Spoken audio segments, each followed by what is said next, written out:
Bonjour et bienvenue sur la chaîne Mythologie, où je parle de pop culture et ici de jeux vidéo à travers les mythes ou les événements historiques qui les ont inspirés.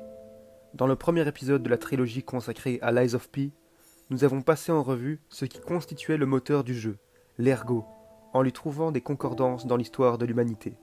Cet ergot, un minéral qui est source d'énergie, avait été corrompu, ce qui avait provoqué la crise de la folie des marionnettes, l'intrigue du jeu. Nous avions vu que cette corruption était due aux actions d'un groupuscule, les alchimistes, et c'est d'eux qu'on parle aujourd'hui.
Dans Lies of P, il existe ce qu'on appelle l'ergot éveillé.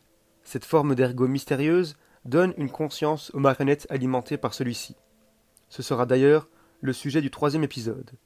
Cette forme d'ergot se rattache à ce qu'on appelle l'écoute.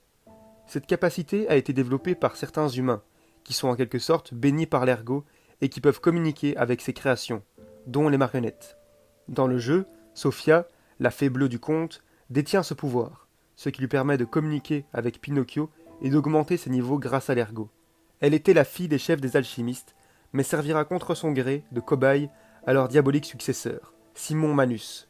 Ce qu'on voit d'elle dans l'hôtel de Krat n'est en fait qu'une projection, qu'elle arrive à matérialiser avec son pouvoir, tandis que la véritable elle est maintenue prisonnière.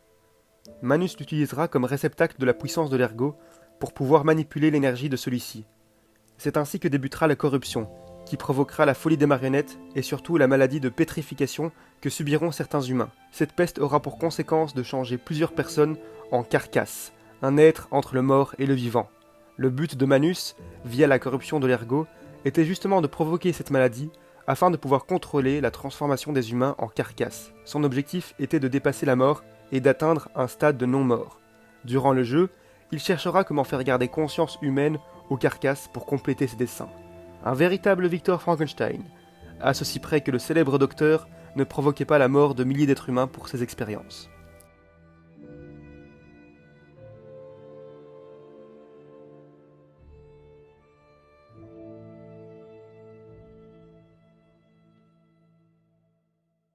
Maintenant que j'ai présenté les alchimistes du jeu et que nous avons établi que Manus était un sacré Saka, je vais expliquer qui étaient les véritables alchimistes et en quoi ils ont inspiré les vilains de Lies of P.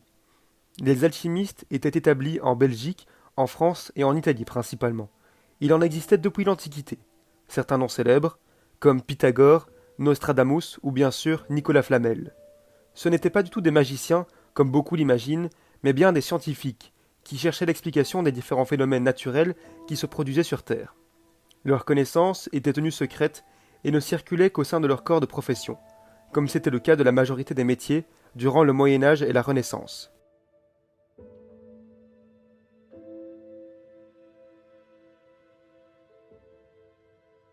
Mais les alchimistes avaient aussi certains objectifs. Comme vous le savez, ils recherchaient la pierre philosophale, un minéral à la rareté et au pouvoir légendaire, tout comme l'ergot éveillé que recherche Manus. Cette pierre aurait eu deux effets, à savoir garantir l'immortalité et transformer le plomb en or. Le souci d'immortalité, nous le retrouvons bien dans Lies of P. Simon Manus désire créer une carcasse parfaite, un humain conscient qui ne mourra jamais.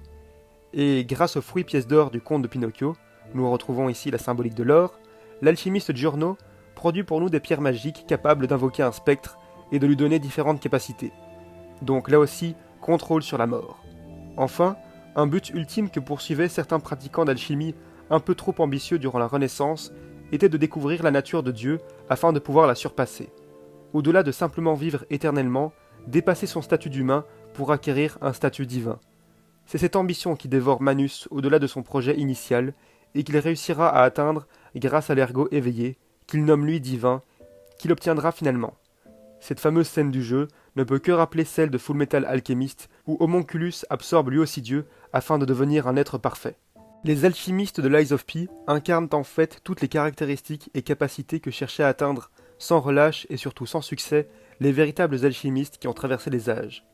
Alors que vous cherchez de base à arrêter la crise qu'ils ont provoquée, au fil du jeu vous finirez par vous décider à les vaincre pour les empêcher de continuer plus longtemps leurs expériences impies et inhumaines. L'ergot éveillé, qu'ils essayent de manipuler, a provoqué l'apparition d'une conscience chez certaines marionnettes. Dans le prochain épisode, je parlerai des deux plus importantes d'entre elles, Pinocchio et Arlecchino, ce qui nous permettra d'aborder le lore du jeu de manière plus générale.